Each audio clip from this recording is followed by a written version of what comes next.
बिस्मिल्लाहिर्रहमानिर्रहीम। अस्सलामुअलैकुम दोस्तों, उम्मीद करती हूँ कि आप खैरियत से होंगे। Welcome back my YouTube channel amazing recipe. तो दोस्तों, आज मैं आपके साथ शेयर करने लगी हूँ कच्चे आम का मुरब्बा। बहुत स्पेशल रेसिपी है, इजी सिंपल रेसिपी है। यकीन करिए, आप एक मरतबा बना लेने के बाद बार बार इसको बनाएंगे। चले बढ़ते हैं हम अपनी रेसिपी की तरफ। यहाँ पर मैंने लिए हैं कच्चे आम, तकरीबन ये 4 किलो के करीब है। यहाँ पर इसको मैंने पहले अच्छे तरीके से धोकर एक कपड़े के साथ साफ कर लिया था और अब हम इसका छिलका हटाएंगे।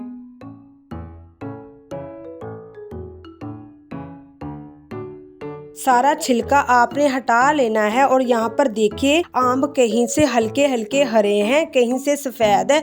बहुत ज़्यादा नरम आम आपने मुरब्बे के लिए इस्तेमाल नहीं करने। यहाँ पर आम को छील लिया है। अब हम इसकी गुठली को अलग कर लेंगे और इसका जो गुद्दा है, पल्प है, इसको अलग कर लेंगे। अब आपने इसकी कटिंग कुछ इस तरीके से करेंगे, क्योंकि बड़े साइज के आम है तो मुरब्बा बनाने के लिए बहुत बड़े बड़े पीस नहीं लेंगे। बस आपने सेंटर से 2 कट लगाने हैं और इसकी गुठलियों को निकालना है।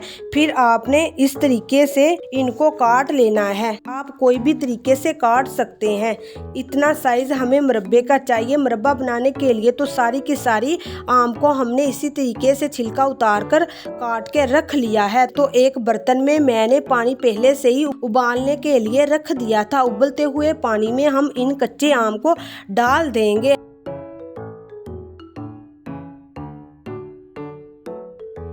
हल्का सा मिक्स करेंगे। मीडियम फ्लेम पर इसको ढककर पकाएंगे। कम से कम आपने इसको 10 मिनट तक पकाना है। और यहाँ पर देखिए, हमारे आम को पकते हुए कोई 10 मिनट हो चुके हैं। तो यहाँ पर देखिए, हमारे आम जोन से अच्छे से नरम हो चुके हैं। अब हम क्या करेंगे, अब हम इन आम को पानी में से अलग करके साइड पर रख लेंगे। जोन सा हमारा पानी बचा है, इसको हम आधे को निकाल लेंगे। आप इसमें चीनी हाफ कप डालकर, काला नमक थोड़ा सा डालकर आम का शरबत बनाकर पी सकते हैं। और तकरीबन 2 कप के करीब हमने पानी छोड़ा है। इसमें हम अपने मुरब्बे की चाशनी तैयार करेंगे। उसके लिए हम इसमें डाल देंगे तकरीबन ½ kg चीनी। आपने चीनी कम नहीं करनी, ये चीनी से ही हमारा मुरब्बा है जो बनेगा। और अच्छे तरीके से मेल्ट होने देंगे पानी के अंदर। पानी गर्म है, चीनी अच्छे तरीके से घुल चुकी है। हम इसे अच्छे तरीके से पकने देंगे मीडियम फ्लेम के ऊपर। और देखिए, चाशनी को अब हाथों पे लगाएंगे तो एक तार की चाशनी आपके पास